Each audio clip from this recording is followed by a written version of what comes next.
Hello and welcome to everyone. स्वागत है आप सभी का परीक्षा सॉल्यूशन यूट्यूब चैनल में। मेरा नाम है वकार। मैं हूं आपकी इंग्लिश की फैकल्टी और इस वीडियो में आज हम यहां पर बात करने वाले हैं कुछ प्रीवियस ईयर क्वेश्चंस की जो कि मोटर व्हीकल इंस्पेक्टर के अंदर आए हुए हैं। देखिए, कोई भी एग्जाम हो, अगर आपको उस एग्जाम का लेवल पता करना है, उस एग्जाम में किस तरह के क्वेश्चंस आते हैं, क्या उसका पैटर्न रहता है, तो सबसे आसान और सबसे बेहतरीन तरीका है कि आप उस एग्जाम के प्रीवियस ईयर पेपर का एक बार एनालिसिस कर लीजिए। देखिए, जब आप एग्जाम के प्रीवियस ईयर पेपर का एनालिसिस करते हैं तो आपको एक बहुत ही क्लियर आइडिया हो जाता है कि इस एग्जाम का क्या लेवल रहने वाला है और क्या इस में जो क्वेश्चन आते हैं उनका पैटर्न रहने वाला है। तो जो लेवल हम चेक करेंगे उस लेवल के हिसाब से फिर हम अपनी प्रिपरेशन रखेंगे। जो प्रिपरेशन होगी वो हमारी उस लेवल के आसपास होगी। ऐसा नहीं कि हम बहुत हाई लेवल पे चले जाए या बहुत लो लेवल पे आ जाए। जो हमारी प्रिपरेशन के स्टैंडर्ड रहेगा उस लेवल के आसपास रहेगा, तो वही कोशिश हमारी इसके अंदर रहेगी कि जो भी आपकी मोटर व्हीकल इंस्पेक्टर की प्रिपरेशन कराई जाए वो उसके लेवल के आसपास करवाई जाए। और देखिए, जितना मेरा एक्सपीरियंस रहा है प्रीवियस ईयर पेपर जो भी मैंने एनालिसिस किए हैं मोटर व्हीकल इंस्पेक्टर के, तो उसके अंदर मैंने देखा है कि इंग्लिश वाला सेक्शन सबसे ज़्यादा स्कोरिंग रहता है। बाकी सेक्शन के कंपैरिजन में अगर आप देखोगे तो इंग्लिश सेक्शन सबसे ज़्यादा स्कोरिंग रहता है। तो जैसे जैसे मैं आपको बताता जाऊंगा, अगर आप वैसे वैसे चीज़ों को फॉलो करते जाएंगे तो बिलीव मी आप बहुत ही अच्छा इस सेक्शन के अंदर स्कोर कर सकते हैं। तो चलिए हम अपने इस वीडियो को शुरू करते हैं। जो भी हमारे क्वेश्चंस हैं उन क्वेश्चंस को हम यहाँ पर आज देखेंगे। अगर आपको ये वीडियो पसंद आता है तो इसे लाइक एंड शेयर कीजिए और हमारे चैनल को सब्सक्राइब कीजिए।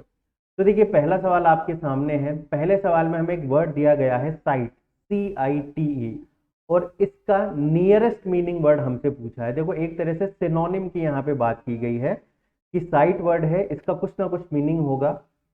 तो इन चारों ऑप्शंस में से ऐसा कौन सा ऑप्शन है जो इसकी मीनिंग के नियरेस्ट मीनिंग में हमें देखने को मिलेगा। अब देखिए, इस तरह के क्वेश्चन को करने के लिए दो चीजें आपको बहुत ही ज्यादा जरूरी होगी करनी। पहला तो आप अपनी रीडिंग स्किल्स, रीडिंग हैबिट को बढ़ाएंगे। देखो, जैसे जैसे आप अपनी रीडिंग हैबिट्स को बढ़ाते जाएंगे तो जो दूसरी चीज है वो ऑटोमेटिक होती जाएगी। दूसरी चीज है वोकेबलरी को स्ट्रॉन्ग करना।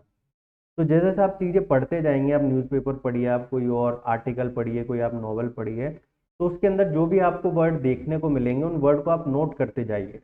तो इससे क्या होगा, दो फायदा आपको यहाँ पे मिलेंगे। पहला तो आपकी वोकेबलरी स्ट्रॉन्ग होगी, तो एंटोनिम सिनोनिम वाले क्वेश्चन है वो आप इजीली कर पाएंगे।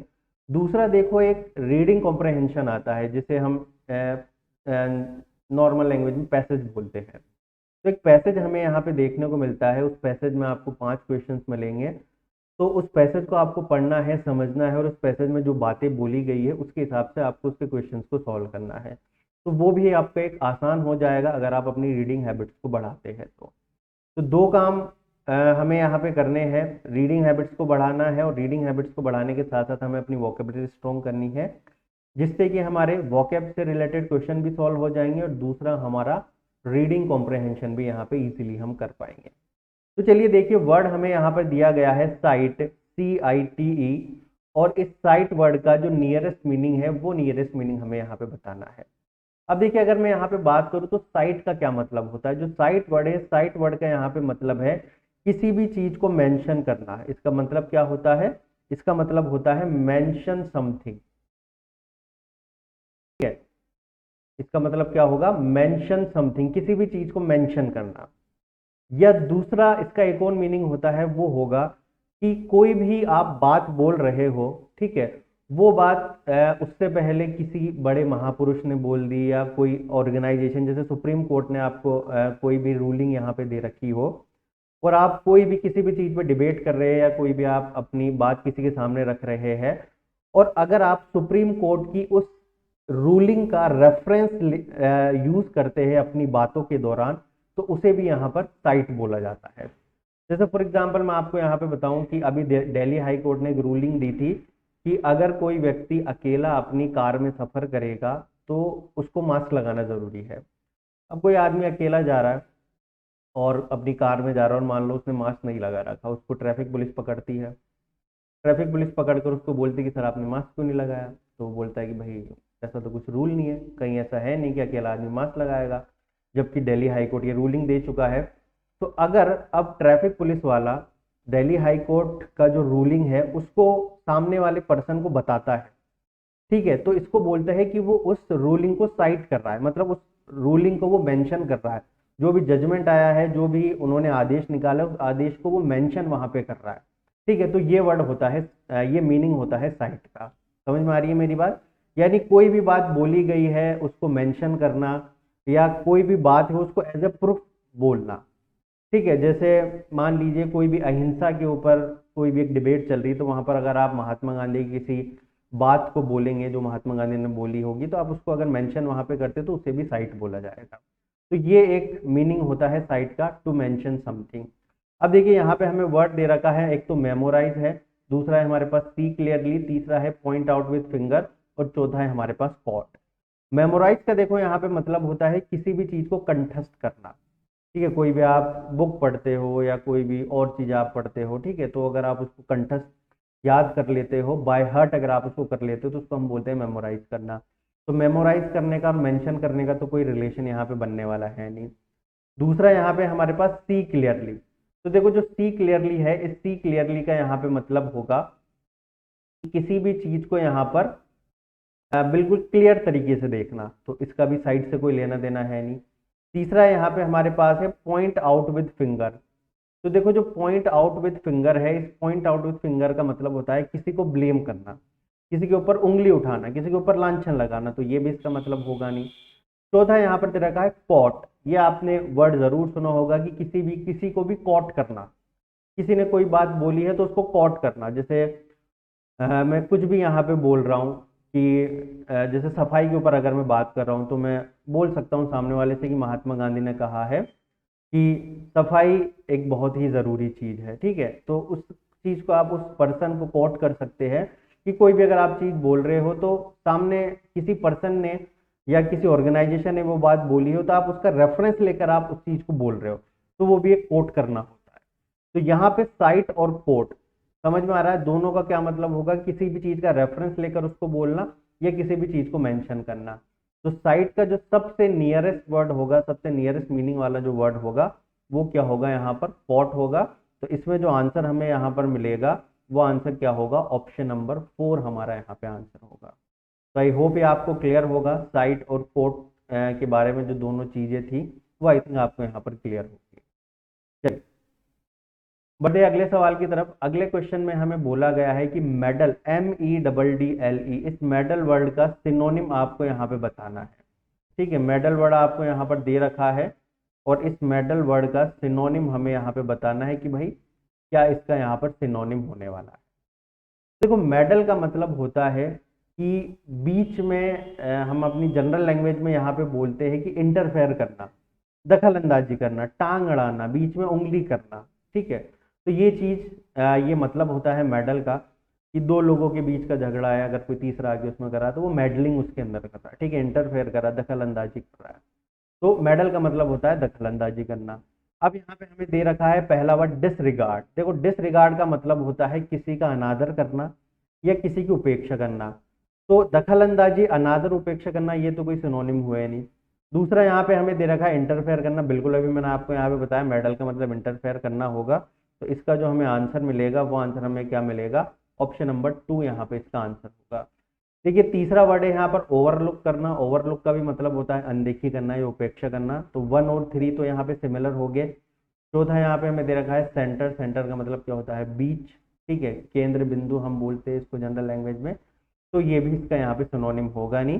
तो इसका जो सिनोनिम होगा वो सिनोनिम क्या होगा, ऑप्शन नंबर 2। तो इसका हमें क्या आंसर क्या मिलेगा, इसका आंसर हमें मिलेगा ऑप्शन नंबर 2 यानी सेंटर, सॉरी ऑप्शन नंबर 2 यानी इंटरफेयर। ठीक है, तो आंसर होगा इंटरफेयर। तीसरा देखिए, तीसरा है यहाँ पर इंटरिम। देखिए इंटरिम शब्द आपने कई बार सुना होगा। इंटरिम का मतलब होता है अंतरिम, यानी सिंपली मैं आपको यहाँ बोलूँ टेम्पररी। जैसे कोई भी जैसे अंग्रेज जब इंडिया को छोड़ के गए थे, जब भारत आजाद हुआ था, तो उस वक्त पंडित जवाहरलाल नेहरू को भारत का इंटरिम प्राइम मिनिस्टर बनाया गया था। देखो वो एक्चुअल प्राइम मिनिस्टर नहीं थे उस वक्त। ये चीज मैं आपको बता दूं, क्योंकि जो पहला इलेक्शन इंडिया में हुआ था वो हुआ था 1952 के अंदर, और अंग्रेज तो 1947 के अंदर भारत छोड़ के चले गए थे। तो उस वक्त एक इंटरिम गवर्नमेंट बनाई थी, मतलब एक टेम्पररी गवर्नमेंट बनाई थी कि भाई जब तक आपके इलेक्शन नहीं हो जाते तब तक ये एक गवर्नमेंट की तरह आपका काम करेगी। बट वो एक फुल फ्लेज गवर्नमेंट जो कि एक्चुअल गवर्नमेंट थी वो नहीं थी, बस अंग्रेज एक टेम्पररी गवर्नमेंट वहां पे बना के गए थे। और उस टेम्पररी गवर्नमेंट का जो हेड ऑफ स्टेट था या जो प्रधानमंत्री हम बोल सकते हैं वो बनाया था पंडित नेहरू को। तो इंटरिम का मतलब होता है टेम्पररी। या एक और एग्जांपल मैं आपको दूं कि कोई भी जैसे किसी भी व्यक्ति के ऊपर अगर केस हो गया तो बड़े बड़े लोग क्या करते हैं कि जैसे उनको लगता है कि भाई मेरे ऊपर ये केस हो गया, मेरी गिरफ्तारी होने वाली, तो वो पहले ही बेल एप्लीकेशन लगा देते हैं। ठीक है, कोर्ट के अंदर वो पहले ही बेल एप्लीकेशन लगा देते हैं कि मैं गिरफ्तारी से बचने के लिए वो पहले ही बेल एप्लीकेशन लगा देते हैं। तो सिंपली यहाँ पर जो कोर्ट है वो उनको क्या करता है, इंटरिम रिलीफ देता है, अंतरिम राहत उसको प्रदान करता है। कई बार न्यूज़पेपर के अंदर आपने ये वर्ड पढ़ा होगा। तो इंटरिम का मतलब ये क्या है कि टेम्पररी रिलीफ है। मतलब ठीक है कि कोर्ट बोल देगा कि भाई इसको 2-3 हफ्ते गिरफ्तार मत करो, उसके बाद जो पुलिस है वो अपना पूरा प्रोसीजर करेगी। तो 1-2 हफ्ते के लिए या 10-15 दिन के लिए जो भी उसको रिलीफ वहां पे मिला है वो एक इंटरिम रिलीफ होगा, वो एक टेम्पररी रिलीफ होगा। तो इंटरिम का मतलब होता है यहाँ पे टेम्पररी। तो इसका आंसर हमें क्या मिलेगा, इसका आंसर हमें मिलेगा यहाँ पे ऑप्शन नंबर 4। बाकी जो वर्ड है उनका भी मीनिंग आपको मैं यहाँ पे बता दूं। इंटरनल, इंटरनल का क्या मतलब होता है, आंतरिक। हमारी जो इंटरनल मैटर है, इंटरनल ऑर्गन्स है बॉडी के अंदर, जो अंदर जो हमारे ऑर्गन्स है, अंग है, तो इंटरनल का मतलब होता है आंतरिक। टाइमली की अगर मैं यहाँ पे बात करूँ तो टाइमली यानी समय पर, जो चीज़ बिल्कुल टाइम पे हो जाएगी तो हम उसको बोलेंगे टाइमली। इंटरवल, इंटरवल तो क्या होता है कि दो चीज़ों के बीच का गैप, टाइम गैप हम इसको एक सिंपली बोल सकते हैं। ठीक है, इंटरवल होता था ना जब स्कूल में पढ़ते थे, 4 पीरियड हो गए, फिर इंटरवल हो गया, फिर बाकी के 3-4 पीरियड हो गए, तो दो लगातार चीजें चल रही उनके बीच का अगर जो गैप आ जाता है तो उसको हम बोलते हैं इंटरवल। तो यहाँ पे पूछा है इंटरिम, तो इंटरिम का क्या मतलब होगा, सिंपली टेम्पररी। चलिए नेक्स्ट क्वेश्चन देखते हैं, लेजिटिमेट। देखो लेजिटिमेट का यहाँ पे क्या मतलब होता है। लेजिटिमेट वर्ड की अगर मीनिंग की हम बात करें तो लेजिटिमेट वर्ड की मीनिंग होती है वैध या फिर कानूनी या फिर उचित या फिर तर्क संगत। ठीक है, मतलब कोई भी आप जैसे स्कूल नहीं गए, सॉरी आप स्कूल गए और आपने होमवर्क नहीं किया, तो टीचर पूछेगा कि भाई क्यों नहीं होमवर्क किया। तो पहला सबसे आसान माना कि सर भूल गए। तो ये तो कोई तर्क संगत हुआ नहीं, ये तो कोई वैध, कोई एक कानूनी, मतलब ऐसा कोई वैध कि भाई टीचर मान जाए इस चीज से, ये तो ऐसा कोई बहाना हुआ नहीं। अगर आप बोल दोगे कि सर कहीं चल गए थे या कुछ काम आ गया था या बहुत इमरजेंसी आ गई या मैं बीमार हो गया, तो वो तो फिर भी चलो ठीक है कि तर्क संगत है कि यार लड़का बीमार हो गया था, काम नहीं कर पाया, तो वो एक लेजिटिमेट रीजन हो जाएगा। लेकिन भूल गए या याद नहीं है, ये कोई लेजिटिमेट रीजन नहीं हुआ। तो लेजिटिमेट का मतलब होता है, देखो ये जो वर्ड है ये ज्यादातर कोर्ट के कंटेक्स्ट में यूज किया जाता है। ठीक है, जैसे कोई भी सरकार ने कोई भी लॉ बनाया तो कई बार उसको क्या होता है कि सुप्रीम कोर्ट या हाई कोर्ट के अंदर चैलेंज कर दिया जाता है। तो सुप्रीम कोर्ट या हाई कोर्ट उस लॉ की, उस एक्ट की लेजिटिमेसी पर बात करता है, उसकी वैधानिकता के ऊपर वो बात करता है कि भाई संविधान के हिसाब से ये सही है या नहीं है। तो लेजिटिमेसी या जो लेजिटिमेट वर्ड है उसका जो यूज हम करते हैं वो जनरली कानूनन तौर पे करते हैं। तो लेजिटिमेट यहाँ पे होता है कानूनी, उचित या तर्कसंगत। यहाँ पर देखो पहला वर्ड हमें दिया गया है, पहला वर्ड होता है लेजिबल। देखो लग रहा है कि लेजी, लेजी इसका सिनोनिम हो सकता है, but this is not the synonym. Legible का क्या मतलब होता है कि रीडेबल। ठीक है, कि कोई भी चीज आपके आपके पास है, अगर वो पढ़ने योग्य है, ठीक है, बिल्कुल सीधे सीधे मोटे मोटे अक्षरों के अंदर वो लिखी है, आप उसको पढ़ सकते हैं, तो वो आपकी कहलाएगी लेजिबल।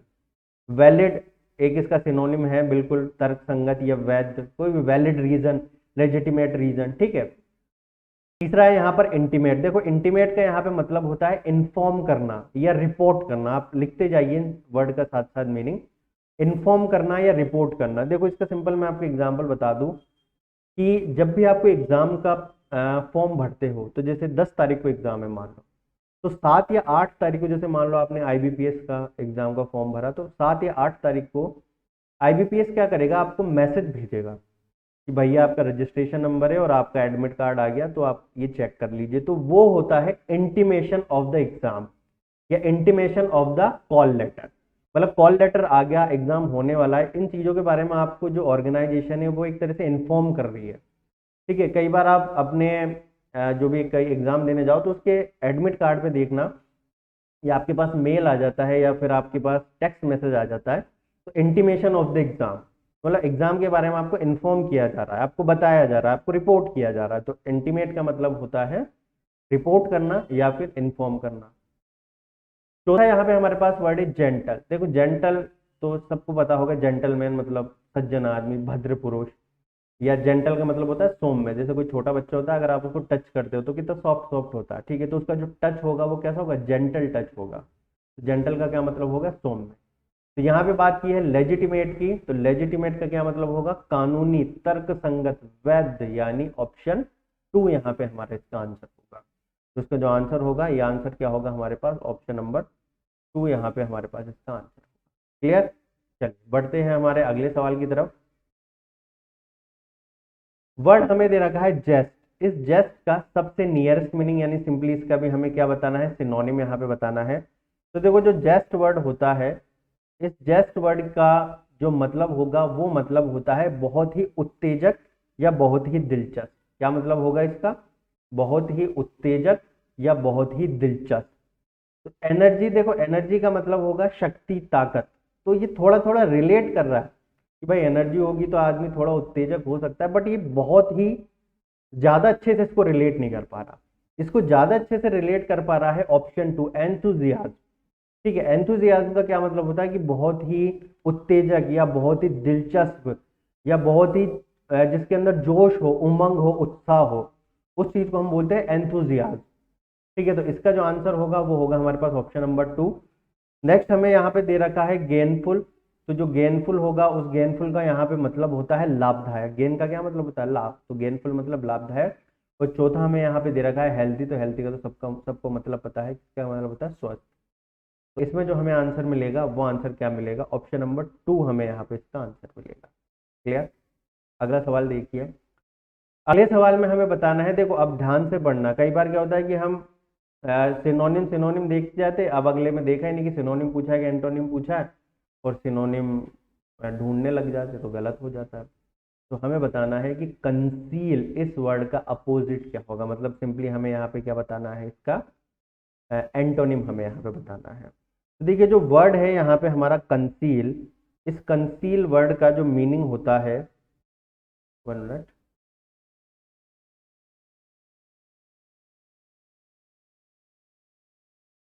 कंसील वर्ड का जो देखो मीनिंग होता है, वो मीनिंग होता है चीजों को गुप्त रखना। कंसील वर्ड का क्या मीनिंग होता है, चीजों को गुप्त रखना। ये सिंपली हम यहाँ पे बोल सकते हैं कि इस वर्ड का मीनिंग होता है छुपाना। ठीक है, तो हमें इसका अपोजिट बताना है हाइड। हाइड का क्या मतलब होता है, हाइड का मतलब भी छुपाना होता है, तो ये तो इसका सिनोनिम हुआ, एंटोनिम हुआ नहीं। कवर, कवर का मतलब क्या होता है भाई, बोलते ना जब आर्मी और ये पबजी खेलते होंगे लोग, तो पबजी में क्या होता है कि बोलता सामने वाला अपने साथी को कि मुझे कवर दे। कवर मतलब मुझे छुपा ले, कि मैं इधर फायरिंग कर रहा हूँ, मुझे कवर दे, मतलब मुझे छुपा ले ताकि उनका ध्यान थोड़ा भटके। तो कवर का मतलब यह सिंपली है कि कोई भी चीज रखी, आप उसको कवर कर रहे हो।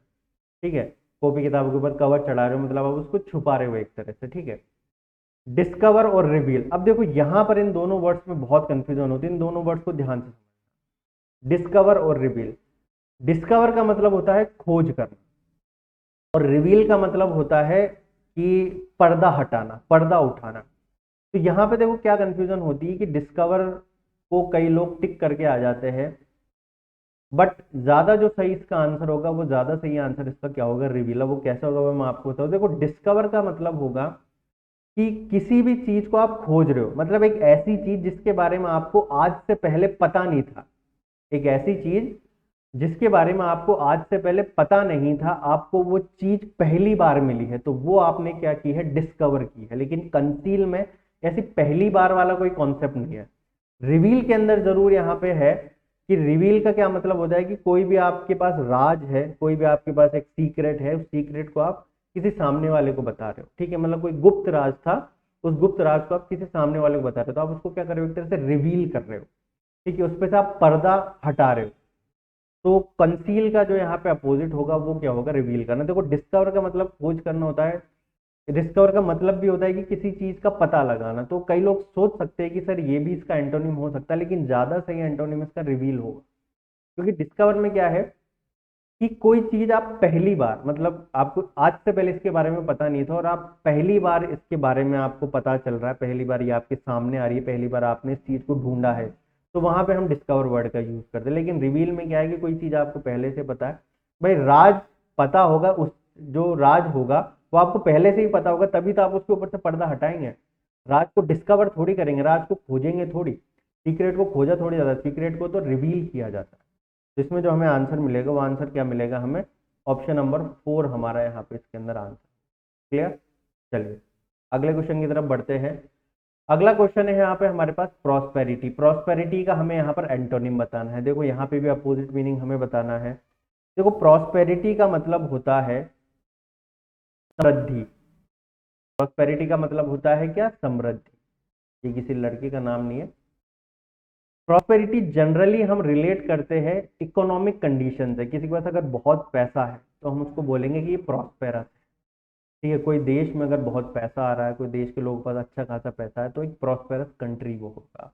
तो प्रॉस्पेरस होगा समृद्धि, या सिंपली हम बोल सकते हैं कि ये पैसे से रिलेटेड होती है। यानी सिंपली हम यहाँ पे बोल सकते हैं कि ये इकोनॉमिक कंडीशन से रिलेटेड ये हमारे पास एक चीज होती है। ठीक है, तो इसका हमें एंटोनिम ढूंढना है। एंटोनिम की अगर हम यहाँ पे बात करें तो पहला वर्ड है यहाँ पे माइजरी। देखो माइजरी होती है एक तरह से, सिंपली मैं बोल सकता हूँ कि दुख दर्द।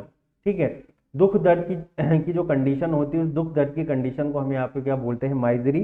या सिंपली हम बोल सकते हैं यहाँ पर पेन या फिर मिस फॉर्चून। ठीक है, पेन या फिर मिस फॉर्चून, इस कंडीशन को हम बोलते हैं माइजरी। तो ये तो इसका एंटोनिम हुआ नहीं। डिस्ट्रेस की अगर हम यहाँ पे बात करें तो डिस्ट्रेस का भी यही मतलब होता है, पेन या फिर मिसफॉर्चून, यानी कोई बहुत दुख में है या बहुत दर्द में है या कोई किसी की किस्मत बहुत ज़्यादा खराब है, तो वो भी डिस्ट्रेस होगा।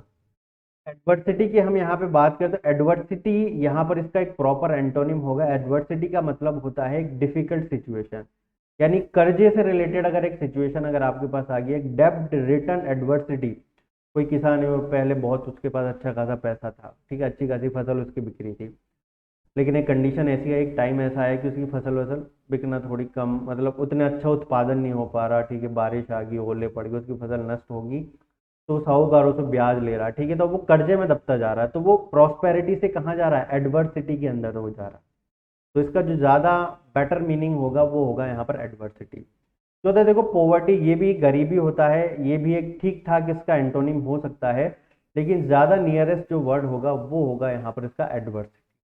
तो इसमें जो हमें आंसर मिलेगा वो आंसर क्या मिलेगा, ऑप्शन नंबर 3 हमारा यहाँ पे इसका आंसर।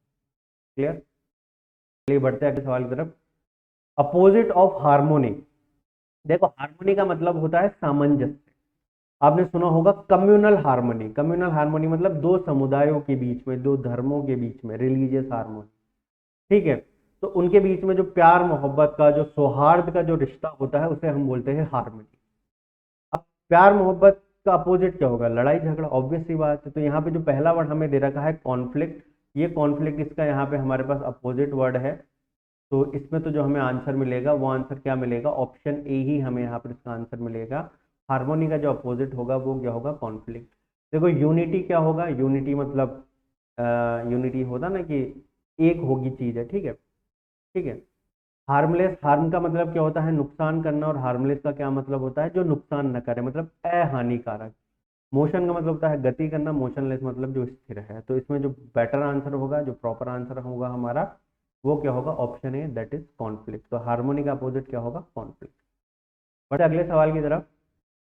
रिमोट वर्ड हमें यहाँ पे दे रखा है और इस रिमोट वर्ड का हमें बताना है अपोजिट। देखो रिमोट सबने सुना होगा, देखा होगा, टीवी का रिमोट होता है, एसी का रिमोट है। तो रिमोट में क्या करते हैं हम, दूर बैठे बेड पे या सोफे पे दूर से बटन दबा दिया, टीवी ऑन हो गया, एसी ऑन हो गया, वॉल्यूम कम ज्यादा करनी है, चैनल बदलना, सब काम हो गया। रिमोट का मतलब होता है कि दूर। ठीक है, तो यहाँ पर इसका हमें अपोजिट वर्ड ढूंढना है। रिमोट का मतलब होता है दूर। जैसे कोई एक सिटी है, जैसे जयपुर आप सिटी ले लो, तो जयपुर सिटी में अगर बहुत ही दूर दराज में जाके कोई एक गांव है, ढाणी है, तो हम क्या बोलेंगे, उसको एक रिमोट एरिया बोलेंगे। बहुत ही दूर दराज वाली जो चीज़ है उसको हम बोलते हैं रिमोट। तो यहाँ पर इसके अपोजिट की अगर हम बात करें तो पहला है अनलाइकली। अनलाइकली का क्या मतलब होता है कि एक ऐसी चीज जो आपने एक्सपेक्ट नहीं की हो, या जिसके ऊपर बिलीव करना थोड़ा डिफिकल्ट हो, ठीक है, तो वो होता है एक अनलाइकली। जैसे मान लो कि जिम्बाब्वे की टीम आके इंडिया को हरा दे, तो ये क्या होगी कि unlikely loss of Indian team होगा, ऑफ इंडियन क्रिकेट टीम, कि एक ऐसी चीज जिसके ऊपर आप भरोसा नहीं कर सकते, जो डिफिकल्ट टू बिलीव है, जो आपने एक्सपेक्ट नहीं की थी, या कोई एक बहुत ही अच्छा आदमी है वो कोई गलत काम कर दे, ठीक है, चोरी कर दे, तो भाई अनलाइकली है, ये तो हमने उम्मीद ही नहीं की थी इससे। तो अनलाइकली का ये मतलब होता है, रिमोट और अनलाइकली तो अपोजिट हुआ नहीं। डिस्टेंटली की अगर हम यहाँ पे बात करें तो डिस्टेंटली का क्या मतलब होता है, डिस्टेंटली मतलब दूर, ठीक है, तो रिमोट और डिस्टेंटली तो दोनों एक जैसे हो गए। अनफेयर और नियर, देखो अनफेयर का मतलब होता है कि भेदभाव, पक्षपात, या कोई गलत चीज का आप इस्तेमाल कर रहे हो। जैसे आपने पढ़ा होगा जब एग्जाम आप देने जाते हो कि अगर कोई अनफेयर मीन्स, जैसे एसएससी के अंदर एक यूएफएम का बहुत इशू उठा था, अनफेयर मीन्स का पढ़ा होगा अगर आपने एसएससी को अगर आप फॉलो करते हो तो या फिर आप अपने कॉल लेटर में देखना, वहां पे लिखा होता है कि अनफेयर मीन्स का अगर कोई इस्तेमाल करते हुए पाएगा तो उसको डिबार कर दिया जाएगा एग्जाम से। मतलब ऐसा कि जो चीज वैलिड ना हो, ठीक है, जो गलत हो, जो पक्षपातपूर्ण हो, अगर ऐसी चीजों का हम इस्तेमाल करेंगे तो अनफेयर होगा। ये सिंपली मान लो कि कोई इलेक्शन हो रहा है, तो वहां पे कोई आदमी मतलब खुद के वोट डलवाता जा रहा है, बाकी को वोट डालने ही नहीं दे रहा, तो वो भी क्या कर रहा है, एक अनफेयर प्रैक्टिस कर रहा है, अनफेयर तरीके से वो एक अपना इलेक्शन जीत रहा है। तो ये मतलब होता है अनफेयर का। तो ये भी रिमोट से रिलेटेड नहीं हुआ, क्योंकि रिमोट का मतलब होता है दूर। इसका जो अपोजिट होगा वो क्या होगा, नियर, पास। तो रिमोट का यहाँ पे जो अपोजिट होगा वो क्या होगा, नियर, यानी इसका आंसर क्या होगा हमारे पास, ऑप्शन नंबर। अगला क्वेश्चन देखिए, फैमिलियर का क्या एंटोनिम यहाँ पे होगा। देखो फैमिलियर, फैमिलियर का फैमिली, फैमिली मतलब ऐसे लोग जो हमारी जान पहचान के हो, जिनसे हमारी जान पहचान हो, वो होता है फैमिली। तो फैमिलियर भी उसी से रिलेटेड है। फैमिलियर का मतलब होता है आपके जान पहचान के लोग। जान पहचान मतलब नोन जो आपके लोग होते हैं वो आपके क्या होंगे, फैमिलियर। या फैमिलियर कंडीशन हम कई बार सुनते हैं, जैसे बाहर की टीमें जब इंडिया में मैच खेलने आती है तो इंडिया क्या करता है कि थोड़ी स्पिन फ्रेंडली पिच बनाती है। जो इंडिया की टीम बाहर जाती है, जैसे ऑस्ट्रेलिया इंग्लैंड में जाएगी, तो थोड़ी फास्ट पिचें बनाते हैं, क्योंकि वहां पे इंडिया वालों से मतलब ऐसा माना जाता है कि भाई इंडियन बैट्समैन जो बाउंसी पिच है, फास्ट पिच है, वो उतना अच्छा नहीं खेल पाते, बाहर के बैट्समैन स्पिन इतना अच्छा खेल नहीं पाते। तो हर एक टीम क्या करती है कि अपनी टीम की जो स्ट्रेंथ है उसकी फेमिलियर कंडीशन के हिसाब से, उसकी जानी पहचानी कंडीशन के हिसाब से पिचें बनाती है। तो फेमिलियर का मतलब होता है जान पहचान, कोई नोन चीज आपके पास है। तो इसका हमें एंटोनिम बताना है। देखो एक्विटेंस का क्या मतलब है, यहाँ पे पहला वर्ड हमें दे रखा है एक्विटेंस। एक्विटेंस का मतलब होता है जान पहचान, इसका मतलब परिचित होता है, तो ये तो इसका सिनोनिम हुआ। स्ट्रेंज, स्ट्रेंज बिल्कुल यहाँ पर इसका एंटोनिम होगा। स्ट्रेंज मतलब हम बोले ना स्ट्रेंजर है वो, तो स्ट्रेंज मतलब अ, बिल्कुल एक अनजान, ठीक है, हम बोलते कि यार कैसा स्ट्रेंज बिहेव कर रहा है तू, तो मतलब बहुत अलग सा बिहेव कर रहा है, बहुत अनजाना सा बिहेव कर रहा है, तो स्ट्रेंज का मतलब यहाँ पे होगा अनजान या बहुत ही अलग सा, ठीक है। इग्नोर, इग्नोर का मतलब कि भाई किसी को इग्नोर करना, किसी को उपेक्षा करना। डाउटफुल की अगर हम यहाँ पे बात करें तो डाउटफुल का मतलब होता है संदिग्ध। तो फेमिलियर का जो एंटोनिम होगा वो यहाँ पर क्या होगा, स्ट्रेंज। तो इसमें जो आंसर मिलेगा वो हमें क्या मिलेगा, ऑप्शन नंबर 2 यहाँ पे हमारा इसका आंसर। क्लियर।